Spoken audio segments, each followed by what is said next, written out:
संक्रांतीच्या निमित्तानं राज्याचे महायुतीचे नेते यांच्या संकल्पनेतून तिळगुळ घ्या आणि गुडगुड बोला हा कार्यक्रम आज आपण आयोजित केलेला आहे। नुसतं गोडगोड नाही, कायमचंच म्हणजे लोकसभेनंतरचं बघू, पण लोकसभेपर्यंत एकदम करेक्ट राहावं लागणार आहे। आणि अशा या मेळाव्याला उपस्थित एक चारित्र्य संपन्न व्यक्तिमत्व, अभ्यासू नेते माननीय विनय कोरे सावकार, भारतीय जनता पार्टी जिल्ह्याचे अध्यक्ष माननीय निशिकांत दादा, सांगली लोकसभेचे खासदार माननीय संजय काका, राष्ट्रवादी काँग्रेसचे अध्यक्ष माननीय वैभव दादा, शिवसेना पक्षाचे अध्यक्ष जत विधान। वैचारिक मतभेद असतो, प्रत्येकामध्ये असतो, तो असावा।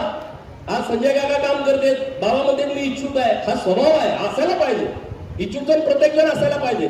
लोकसभेच्या अगोदर ज्यांना ज्यांना वाटतंय मला खासदारकी पाहिजे तुम्ही मागा, पण ज्या दिवशी तिकीट फायनल होईल, कमळ चिन्ह आपला नेता त्यांच्या पाठीमागे आपण सगळेजण ताकदीला लढायचं। तोपर्यंत तुम्हाला भावना काय म्हणायचे, वैचारिक भूमिका आहे आपली। पक्षाकडे काय मागणी करणं आपल्या सगळ्यांचा अधिकार आहे, पण परत आपण एका ताकदीनं सगळेजण पुढे जाऊ की आपल्या सांगलीचा परिणाम हा इतर लोकसभा मतदारसंघावरती पडला पाहिजे। बाजूला आपल्या हातकणंगले मतदारसंघ आहे, पलीकडे माडा लोकसभा आहे, बाजूला इकडे सोलापूरचा मंगळवेढा आपल्याला लागून येतो। या सगळ्या विभागावरती आपला प्रभाव पडतो। विनय कोरे सावकार साहेबांच्याकडे जबाबदारी दिली। भाजपवाले आपले नेते इतके हुशार आहेत ना, योग्य माणसाकडे नेतृत्व दिलं म्हणजे सगळ्यांना व्यवस्थितपणे ते हँडल करून नेणार।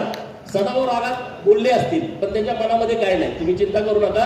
सदाभाऊ लढणारा माणूस आहे आणि बोललं पाहिजे ना, त्यांचंही काय मत आहे बाबांना आता कळालं ना। बाबा बोलले की ते काय भूमिका मांडली तर आम्ही त्याचं व्यवस्थितपणे दुरुस्त करू।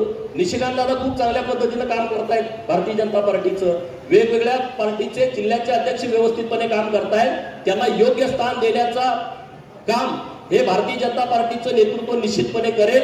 कुणाचाही काही दुजाभाव होणार नाही, कुणालाही अडचण येणार नाही। अरे असा जर दुजाभाव करणारे भारतीय जनता पार्टी असते तर 50 सीटवरती माननीय एकनाथ शिंदे साहेबांना, देवेंद्र फडणवीस साहेबांनी, नरेंद्र मोदी साहेबांच्या आणि अमित शहा साहेबांच्या नेतृत्वात मुख्यमंत्री पदावरती बसवलं नसतं। हे मोठेपण आहे भारतीय जनता पार्टीमध्ये।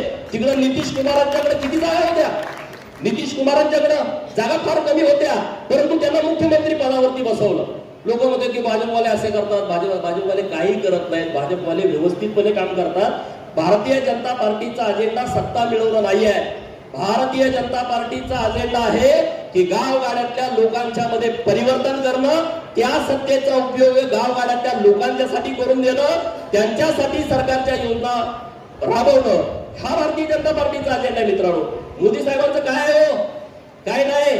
आज त्यांचे 2 भाऊ पेट्रोल पंपावरती एक तेल भरायचं काम करतो, दुसरा पतंग विक्रीचं दुकान आहे।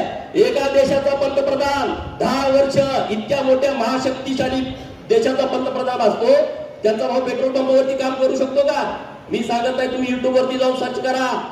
योगी सरकार या देशातल्या सर्वात मोठ्या प्रदेशाचा मुख्यमंत्री, त्यांची सख्खी बहीण एका मंदिराच्या बाहेर लाकडाच्या खोक्यामध्ये फुलं विक्रीचं दुकान चालवते आणि ते आनंदामध्ये चालवते। मित्रांनो, हा भारतीय जनता पार्टीचा विचार आहे, हा भारतीय जनता पार्टीची ताकद आहे। आणि म्हणून सगळ्या घटक पक्षाला बरोबर घेऊन भारतीय जनता पार्टी निश्चितपणे पुढे जाईल।